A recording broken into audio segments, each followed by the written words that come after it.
The space station Unity hung like a gleaming silver star against the backdrop of swirling nebula clouds. Its rotating rings caught the light of the nearby sun, sending sparkles across its polished surface. Every 100 years, the Galactic Council chose this neutral location for their military showcase, where the greatest powers in known space displayed their might. Today marked a special occasion. For the first time in the summit's long history, humans had been invited. "I still think it was a mistake to invite them," grumbled Vex as he adjusted his formal military sash. The tall, thin alien had skin that shifted between shades of blue and gray. His 3 eyes blinked in sequence as he watched ships dock through the observation window. "The council voted," replied Tora, her red-scaled skin catching the light as she shrugged 4 massive shoulders. "Humans have had faster-than-light travel for 30 years now.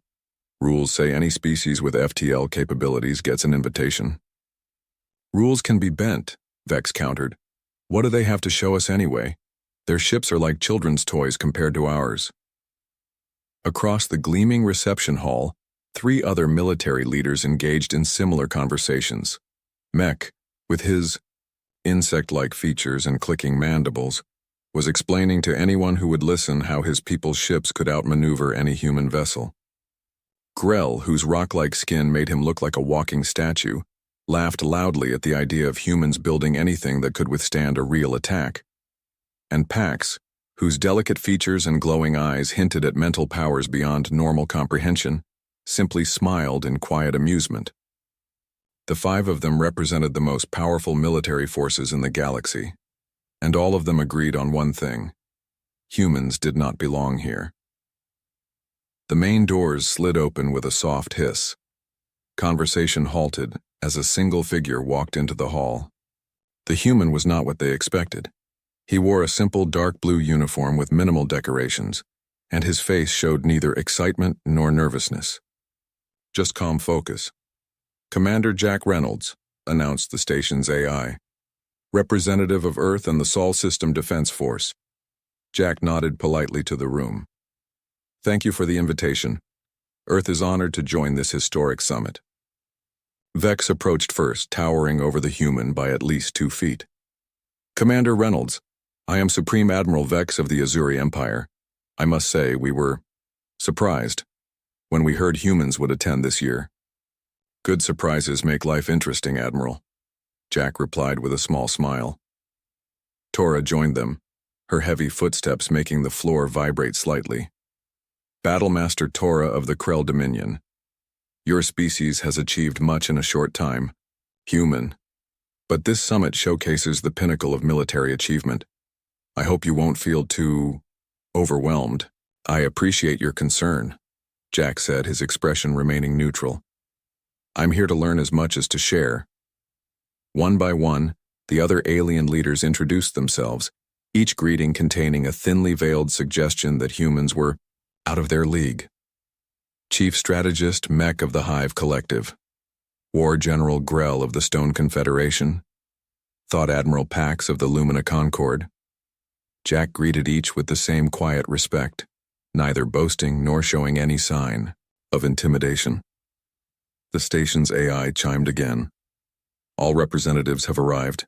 Please proceed to the presentation chamber for the opening ceremony." The grand hall had been prepared for the showcase. A massive holographic display dominated the center, currently showing the Unity station with hundreds of ships surrounding it. The alien leaders took their seats at the raised platform, with Jack directed to a smaller chair off to the side. The council mediator, a tall being with silvery skin and no visible face, floated to the center stage. "Welcome to the Centennial Military Showcase." Its voice resonated without seeming to come from any specific location. For 100,000 years, this gathering has maintained peace through the balance of power. Today we welcome our newest, spacefaring neighbors, the humans of Earth. There was polite applause, though Jack noticed several delegations barely participated. "We will begin with presentations from our established powers, followed by our new guests. Admiral Vex, you may begin." Vex stood proudly, activating a control on his wrist. The hologram shifted to show a sleek, dark vessel that seemed to fade in and out of visibility. "The Shadow Strike," he announced, the pride of the Azuri fleet. Its adaptive camouflage can render it completely invisible to all known detection systems. It can enter an enemy system, deploy devastating weapons, and leave without ever being detected. The crowd murmured appreciatively as the hologram showed, the ship demonstrating its cloaking abilities. Our engineers have worked for 2 centuries to perfect this technology, Vex continued, glancing at Jack. The ultimate predator needs no armor when it cannot be seen. Jack watched attentively, occasionally making small notes on a simple pad. Tora went next, displaying a massive dreadnought that dwarfed Vex's ship. The World Breaker, she growled, with pride. The largest battleship ever constructed by the Krell. Its main cannon can crack a planet's crust from orbit. No fleet has ever stood against it and survived. The hologram showed a demonstration where the massive ship fired at an uninhabited moon, breaking it into large chunks. The audience gasped. One by one, the alien commanders presented their vessels. Mech's swarm cloud released thousands of drone fighters that moved in perfect coordination. Grell's Starshield demonstrated shields that repelled even the most powerful weapons in simulated attacks. Pax's Mindweaver showed how it could project fear into enemy crews, causing ships to surrender without firing a shot. After each presentation, eyes turned to Jack, watching for signs of intimidation or awe. He remained attentive, but calm, taking notes and occasionally nodding in appreciation of particularly impressive features. When all 5 had finished, the mediator turned to Jack. Commander Reynolds, the Council now welcomes Earth's presentation. Vex smirked. Yes, human. Show us what your young species has managed to cobble together. The room grew quiet as Jack stood and approached the center platform. Instead of activating the hologram, he simply looked around the room. Thank you for your impressive demonstrations, he said. Earth's contribution to this showcase is still en route. It will arrive tomorrow morning. Murmurs of surprise and some mocking laughter spread through the audience. Your ship is late? Mech asked, mandibles clicking in what seemed like laughter. Not late, Jack replied. Right on schedule. Some things are worth waiting for. Tora leaned forward. Why not just show us holographic data like everyone else? Jack smiled slightly. We prefer real demonstrations over simulations. I hope you'll understand tomorrow. As the session adjourned, the 5 alien commanders gathered, watching Jack leave the chamber. Did you see his face? Vex said. No reaction to our ships. Either humans are too primitive to understand what they saw, or what? Asked Grell. Pax spoke softly, eyes still on the door where Jack had exited. Or they have something they think will impress us, which seems unlikely. We'll see tomorrow, Tora said with a dismissive wave of her hand.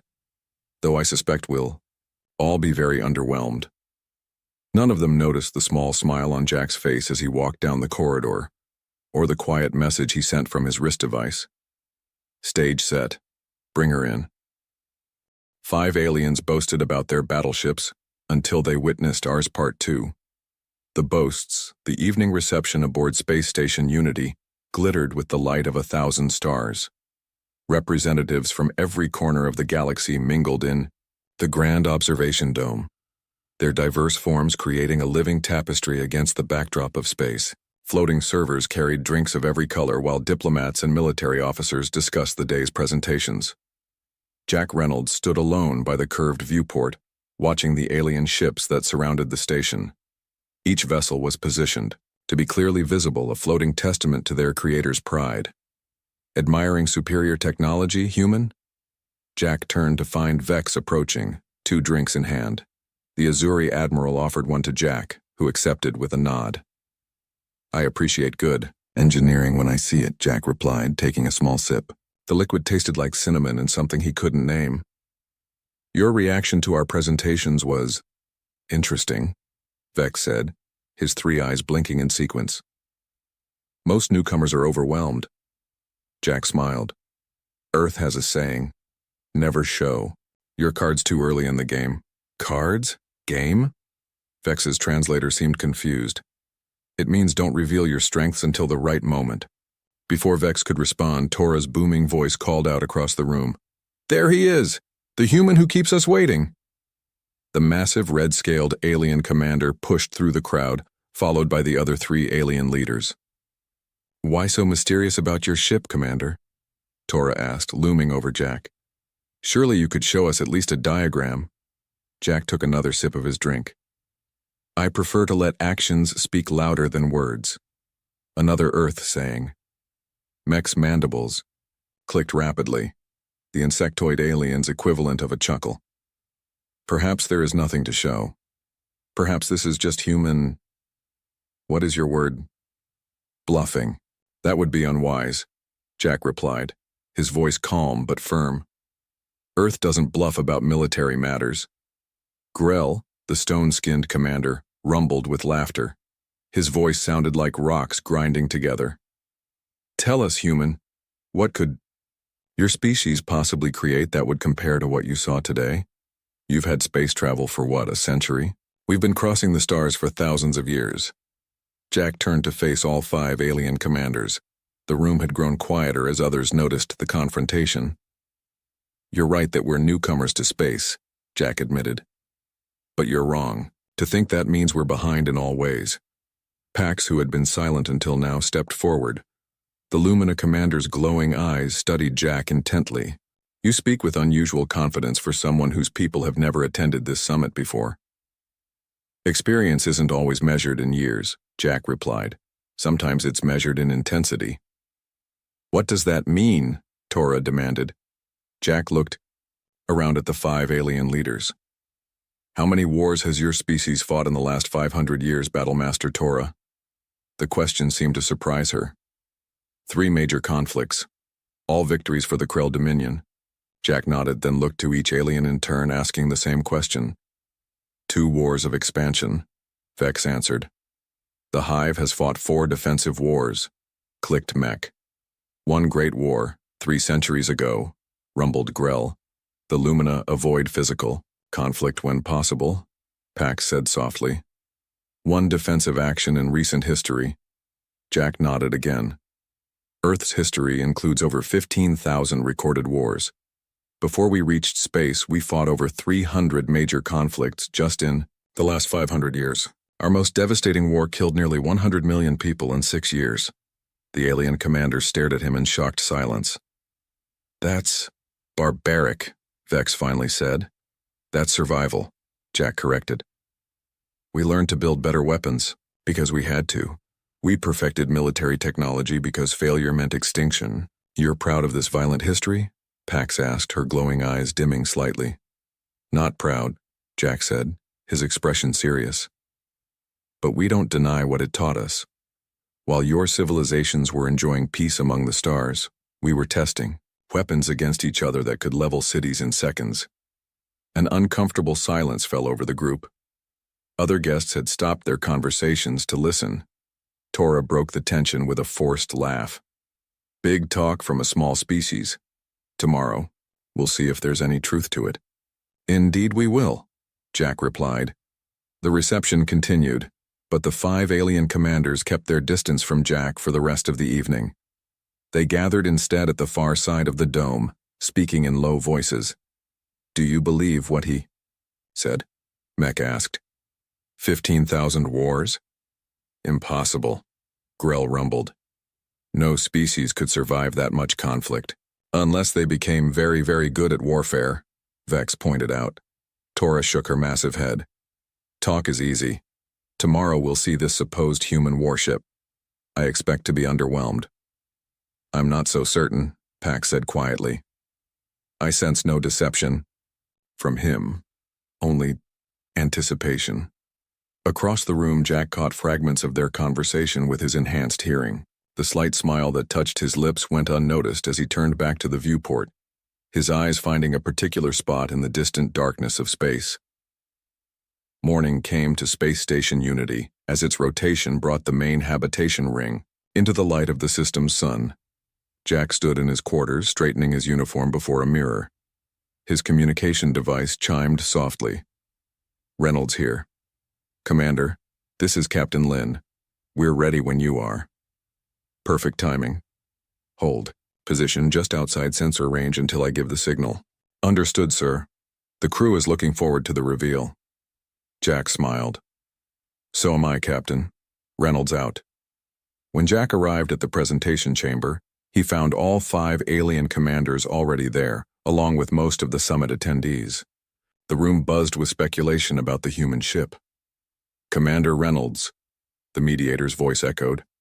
The Council is eager to see Earth's contribution to this summit. Jack took his place at the center platform. Thank you, mediator. Earth is honored to present our vessel today. He activated his wrist device, and the large hologram display in the center of the room came to life. At first it showed only empty space near the station. Where is it? Someone called out. Jack tapped his device again. Captain Lin, you may bring her in now. The hologram shifted to show a different area of space. At first, nothing changed. Then, sensors picked up something entering the system. The display automatically adjusted to track the object. What is that? Vex asked, leaning forward. The object grew larger on the display as the station's sensors calculated its distance and size, then recalculated again. A murmur of disbelief spread through the crowd. That can't be right, Tora said, staring at the size readings. The sensors must be malfunctioning. The sensors are working perfectly, Jack replied calmly as the object drew closer. Its true form became visible. It was a ship, but unlike any the aliens had seen before. Dark, angular, and massive beyond comprehension. The station's holographic display struggled to fit the entire vessel in view. I present to you, Jack announced, the HSS Leviathan, a mid-sized vessel in Earth's deep space fleet. The room erupted in shocked exclamations. The 5 alien commanders stood frozen, staring at the impossible ship that made their prized vessels look like toys in comparison. Vex was the first to find his voice. Mid-sized? He asked weakly. Jack nodded. Yes, Admiral. We have smaller, and we have larger. The human allowed himself a small smile as the Leviathan continued its approach, casting a shadow across the assembled fleet of alien ships. The boasting had ended. Now the real demonstration would begin. 5 aliens boasted about their battleships until they witnessed ours Part 3.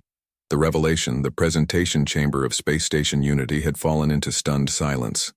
On the massive holographic display, the HSS Leviathan continued its approach, each new detail of the human battleship becoming clearer as it neared. The ship was unlike anything the gathered aliens had ever seen. While their vessels followed the elegant curved designs preferred by most spacefaring races, the Leviathan was all hard angles and flat planes. Its dark hull seemed to swallow light rather than reflect it. Most shocking was its size. Initial readings suggested it was nearly 5 times larger than Tora's Worldbreaker, previously considered the largest warship in the galaxy. This is impossible, Vex finally said, breaking the silence. His blue-gray skin had paled considerably. No, species builds ships this size. The resources required, the engineering challenges, all solved, Jack replied calmly. The Leviathan was built inside Jupiter's orbit using materials harvested from the asteroid belt. It took our shipyards 3 years to complete. 3 years? Mech's mandibles clicked rapidly in agitation. The swarm cloud took 20 years to design and build, Jack nodded. We work quickly when necessary. Tora stepped closer to the hologram, her red scales gleaming as she studied the human ship with newfound respect. What are its weapons systems? Before Jack could answer, an alarm sounded throughout the station. The mediator floated forward, its silvery form rippling with concern. Unauthorized weapon activation detected, it announced. Multiple ships are powering up defensive systems. On secondary displays around the room, the gathered aliens could see their own vessels moving into defensive positions, shields activating and weapons coming online. Stand down, Grell ordered into his communication device. This is not an attack. The same is happening with my ships, Vex said, his 3 eyes blinking rapidly as he received updates. The automated defense protocols have activated. They've identified the human vessel as a potential planet-killer class threat. More alarms joined the first as the station itself began emergency procedures, blast doors sealed, and non-essential systems shut down. Station Unity is now at Defense Level 1, announced the station's AI. All non-military personnel please proceed to emergency shelters. Pax turned to Jack, her glowing eyes intense. Your ship has triggered every defense system in the sector. What exactly have you brought here? Jack remained remarkably calm amid the chaos. Exactly what I said. A mid-sized battleship. I apologize for the alarm. The Leviathan's passive signature must be stronger than we anticipated. He tapped his wrist device.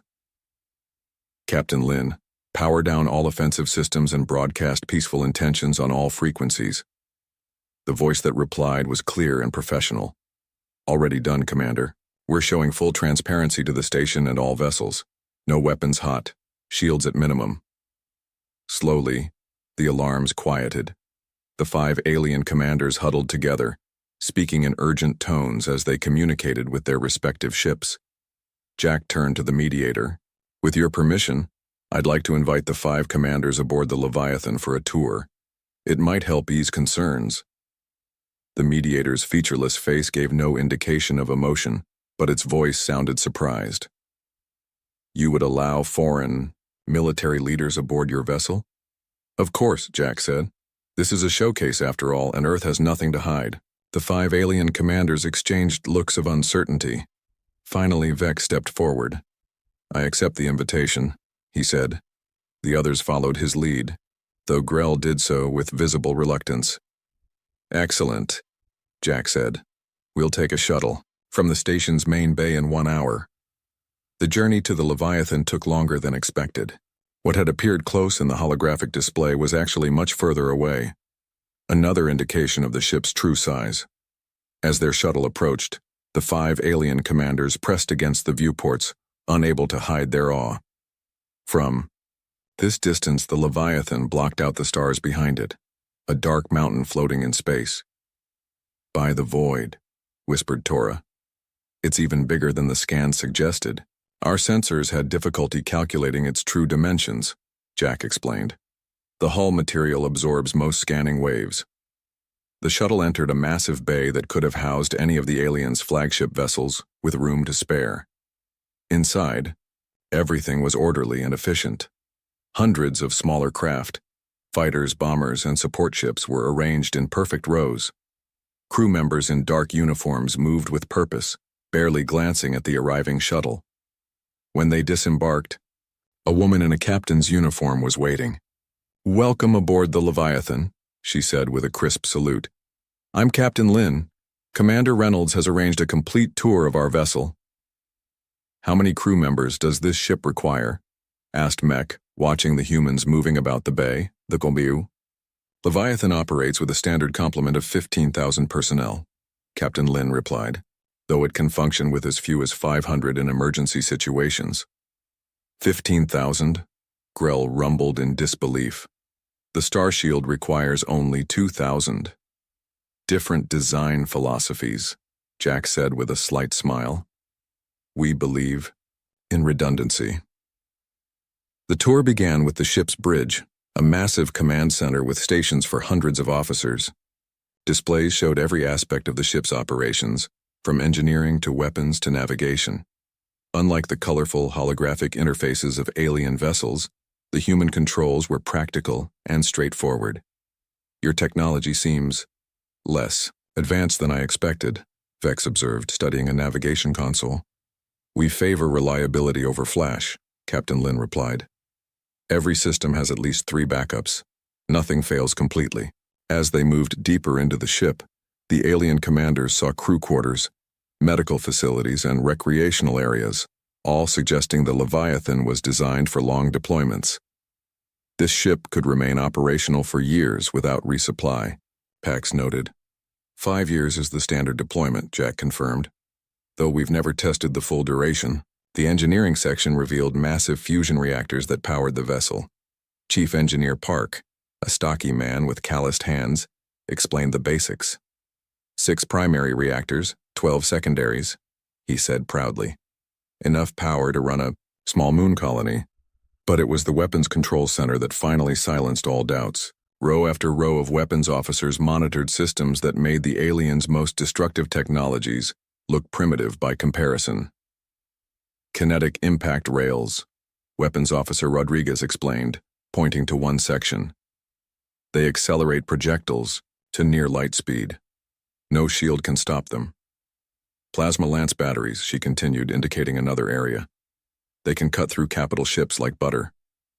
And what are those?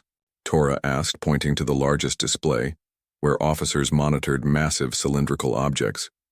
Rodriguez glanced at Jack, who nodded permission. Nova bombs, she said simply. Designed to replicate a small supernova when detonated. We carry 12. The silence that followed was profound. Each alien commander was thinking the same thing. Such weapons could destroy not just ships, but entire fleets. Entire worlds. Why? Pax finally asked, her glowing eyes dimmed with horror. Why build such weapons? Jack's expression grew serious. Because we learned early in our history that being unprepared for threats can mean extinction. We built the Leviathan and ships like it, not because we want war, but because we never want to face an enemy we cannot defeat. As they returned to the shuttle bay, the 5 alien commanders were subdued. Their earlier boastings seemed hollow now, their prized warships suddenly inadequate. There's one more thing you should know, Jack said as they prepared to return to the station. The Leviathan is one of 30 similar vessels in Earth's fleet. Vex's 3 eyes widened in shock. 30? Jack nodded. Humanity takes defense seriously, very seriously. As their shuttle departed the massive ship, the 5 commanders looked back at the Leviathan with new understanding. They had come to the summit to showcase their military might, only to discover a species whose capacity for warfare exceeded anything they had imagined. The boasting had ended. In its place was something new, respect, tinged with fear. 5 aliens boasted about their battleships, until they witnessed ours Part 4, the demonstration. The 5 alien commanders returned to Space Station Unity in silence, each lost in their own thoughts about what they had witnessed aboard the human battleship. The shuttle docked smoothly, and as they exited into the station's main bay, they found a crowd waiting. Word of the Leviathan had spread quickly throughout the station. Well? Asked an eager Azuri officer as Vex emerged. Is it really as big as the sensors say? Bigger, Vex replied quietly. Much bigger. The commanders were quickly surrounded by officers from their respective fleets, all demanding details about the human vessel. Jack stood back, watching the animated conversations with a small smile. The mediator floated toward him, its silvery form reflecting the lights of the bay. Commander Reynolds, the Council requests a formal demonstration of your vessel's capabilities. Jack nodded. The Leviathan is prepared for a full demonstration. We'll need a suitable location away from the station. The outer system has a debris field from a destroyed moon, the mediator suggested. It would provide adequate targets without endangering any inhabited areas. Perfect, Jack agreed. We can begin in 2 hours. News of the upcoming demonstration spread quickly. The station's observation dome filled beyond capacity as representatives from every species gathered to watch. The 5 commanders stood at the front, their earlier confidence replaced by curious anticipation. Jack stood beside the holographic display controls, coordinating with Captain Lin. We're in position, Commander, Lin's voice reported. Targeting. Systems locked on the debris field, awaiting your command. Jack turned to the gathered audience. Today, the HSS Leviathan will demonstrate 5 key capabilities that represent the foundation of Earth's defense doctrine. He nodded to the 5 alien commanders. Each capability corresponds to the specialties your own vessels presented yesterday. We believe in learning from our galactic neighbors. Vex's eyes narrowed slightly. Had the humans somehow stolen their technology? Jack activated the display. The Leviathan appeared, positioned at the edge of a vast field of rocky debris, ranging from small asteroid-sized chunks to massive sections of what had once been a moon. First demonstration, stealth capabilities, Jack announced, looking directly at Vex. Admiral Vex's Shadow Strike impressed us with its adaptive camouflage. The Leviathan uses a different approach. On the display, the massive human battleship seemed to shimmer for a moment. Then, impossibly, it disappeared. Where did it go? Someone in the crowd asked. The Leviathan is now operating under full stealth protocols, Jack explained. It uses a multi-phase approach that combines light bending, technology, sensor dampening fields, and quantum phase shifting. Vex leaned forward, his three eyes scanning the display for any trace of the human ship. Our sensors can detect any cloaked vessel, he said, activating his own device to scan the area. Try to find us, Jack invited. After several minutes of increasingly frustrated attempts, Vex looked up. Nothing, he admitted. Not even a heat signature. Jack tapped his wrist device. Phase 1 complete, Captain. Proceed to Phase 2. The Leviathan reappeared suddenly, but in a completely different position than before. The ship didn't just cloak, Jack explained. It moved while undetectable. In combat, this allows us to reposition without enemy knowledge. Tora grunted in reluctant appreciation. Impressive, but stealth means little without firepower. Agreed, Jack said with a nod. Which brings us to our second demonstration, offensive capabilities. He gestured to the display. Battlemaster Tora's Worldbreaker showed impressive planet cracking. Weapons. The Leviathan will now demonstrate its primary offensive systems. The display zoomed in on the human ship as panels along its hull slid open, revealing row after row of weapon ports. Metal rails extended from some, while others glowed with contained energy. Target acquired, came Captain Lin's voice. Kinetic rail system engaged. A series of flashes erupted from the ship.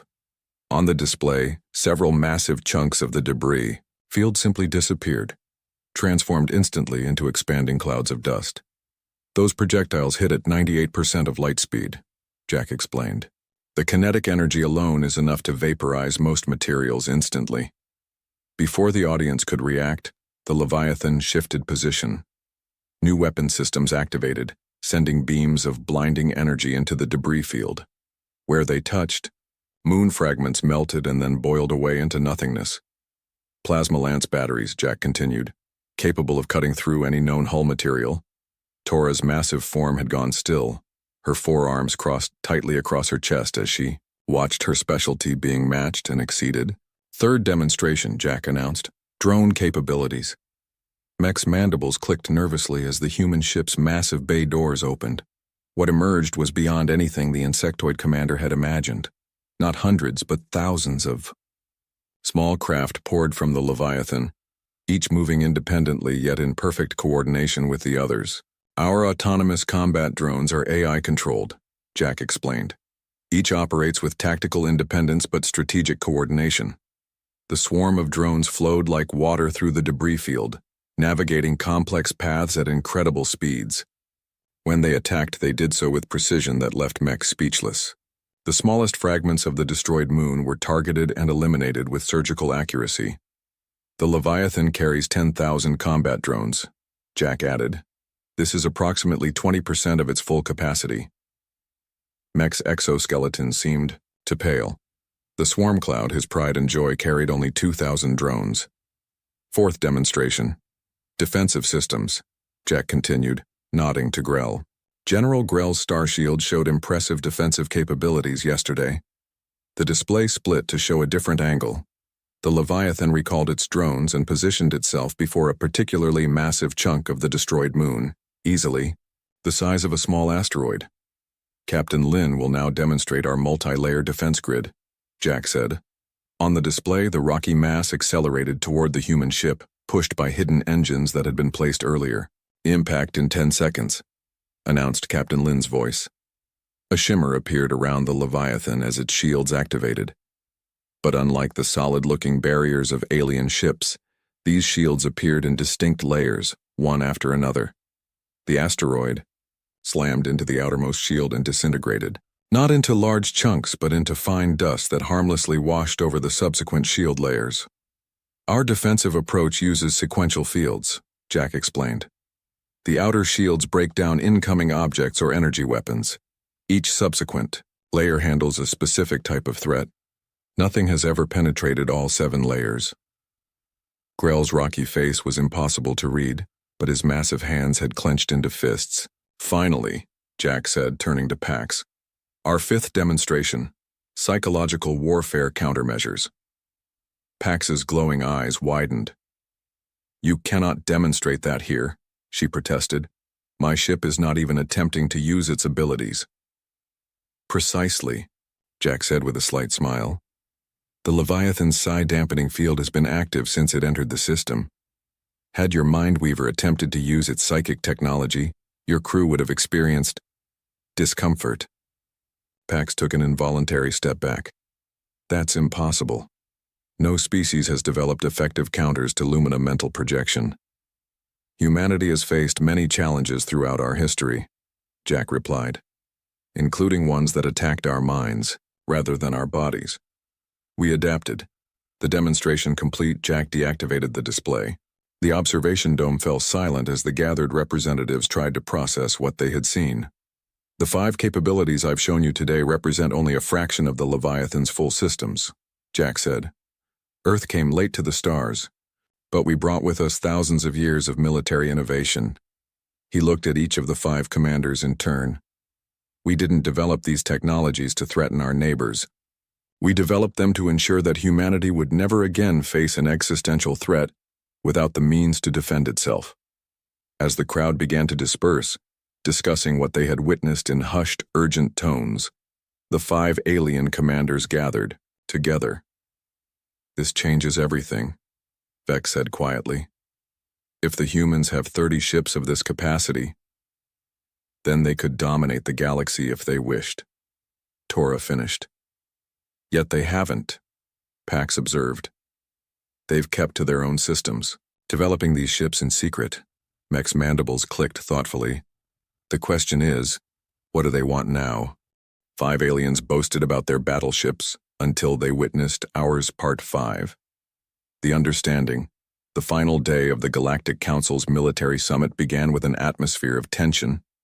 The scheduled meetings and presentations continued, but one topic dominated every conversation: the human ship and what it meant for the balance of power in the galaxy. Jack Reynolds sat alone in the station's garden dome, enjoying a moment of quiet among the exotic plants gathered from 100 worlds. The artificial sunlight felt good on his face as he considered the events of the past few days. May I join you, Commander? Jack looked up to see Pax standing nearby, her glowing eyes dimmed to a gentle pulse. He gestured to the empty seat beside him. Of course, Admiral. The Lumina commander sat gracefully, her movements fluid and precise.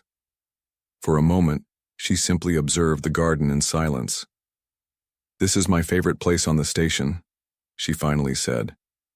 It reminds me that despite our differences, all life shares certain needs: light, water, a place to grow. Jack nodded. We're not so different when it comes down to it, aren't we? Pax turned to face him. Your ship, your weapons. They speak of a species unlike any we've encountered. Your capacity for warfare exceeds anything in known space. Our capacity for peace is just as great, Jack replied. We just never take it for granted. Before Pax could respond, her communication device chimed softly. The Council requests our presence, she said after checking it. All 5 commanders and you. Jack stood. Let's not keep them waiting. The Council chamber was smaller than the presentation hall, designed for private discussions rather than public displays. The mediator waited inside, along with the other 4 alien commanders. Thank you for coming, the mediator began once they were all seated. The events of this summit have raised concerns that must be addressed. Concerns? Jack asked, though he had anticipated this meeting. The human vessel represents a significant shift in the balance of power, the mediator continued. The Council must understand Earth's intentions. Jack looked around at the 5 alien commanders. All watched him with varying degrees of caution and curiosity. Earth's intentions are simple, he said. We wish to join the galactic community as equals, not conquerors. The Leviathan and our other ships exist for defense, not aggression. Defense against what? Vex asked, his three eyes blinking rapidly. No species in charted space has technology that could threaten your ships. Jack's expression grew serious. The galaxy is vast, Admiral Vex. Humanity learned early that it's wise to prepare for threats before they arrive, not after. You speak as if you expect war, Tora observed. We hope for peace but prepare for war, Jack replied. It's served us well. Grell leaned forward, his stone-like face impossible to read. The truth, human. What does Earth want from the Council? Jack took a moment before answering. When he did, his voice was calm, but firm. Earth wants what every civilization wants. Security. We built our ships because our history taught us that strength is respected and the strong are rarely attacked. Yet you've kept these ships hidden until now, Mech noted, mandibles clicking softly. Why reveal them at this summit? Because isolation is no longer in our interest, Jack explained. Humanity has reached a crossroads. We can continue developing, alone, or we can join with others. We chose the latter. The mediator's silvery form shimmered slightly. What exactly are you proposing, Commander Reynolds? Jack straightened in his chair. Earth proposes a new alliance. We offer our defensive capabilities to the Galactic Council, not as conquerors, but as protectors. The chamber fell silent as the implications of this offer sank in. You want to be the galaxy's defenders? Vex asked incredulously. We want to share what we've learned, Jack corrected. Earth has focused on military technology out of necessity. Your civilizations have advanced in other areas while enjoying centuries of relative peace. Together, we could be stronger than we are apart. Tora laughed, though without her earlier mockery. Your ships would be the foundation of this alliance.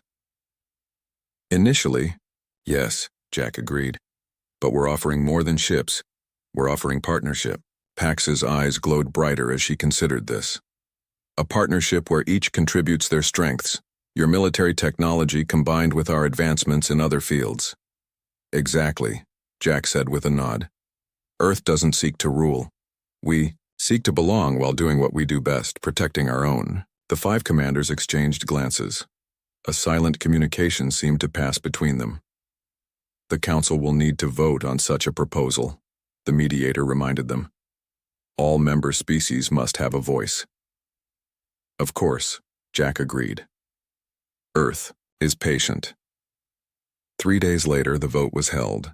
Representatives from every Council species gathered in the Great Hall to decide whether to accept Earth's proposal. Jack waited outside, standing at the viewport as he had on the first day. The door slid open behind him. He turned to find all 5 alien commanders approaching. Commander Reynolds, Vex said formally.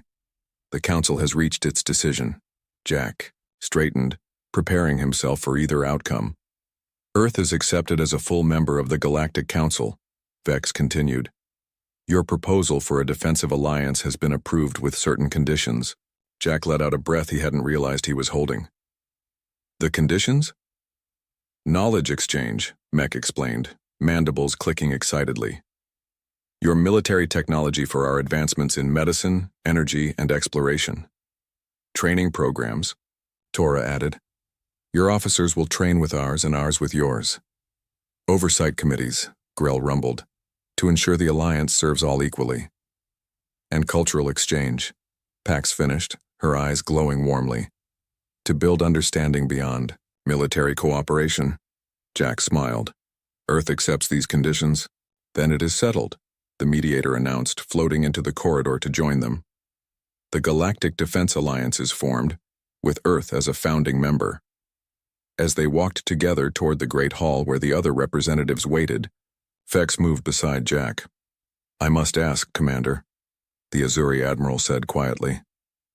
Were you confident the Council would accept? Jack smiled slightly. I was hopeful. Humanity has learned that the best way to avoid war is to make the cost too high for potential enemies. The same principle applies here. The alliance benefits everyone. Because your ships will protect Council space, Vex observed, and because your civilizations will help humanity grow beyond warfare, Jack countered. We've spent millennia perfecting the art of battle. Now we can learn the art of lasting peace. As they entered the Great Hall, the gathered representatives rose in acknowledgement.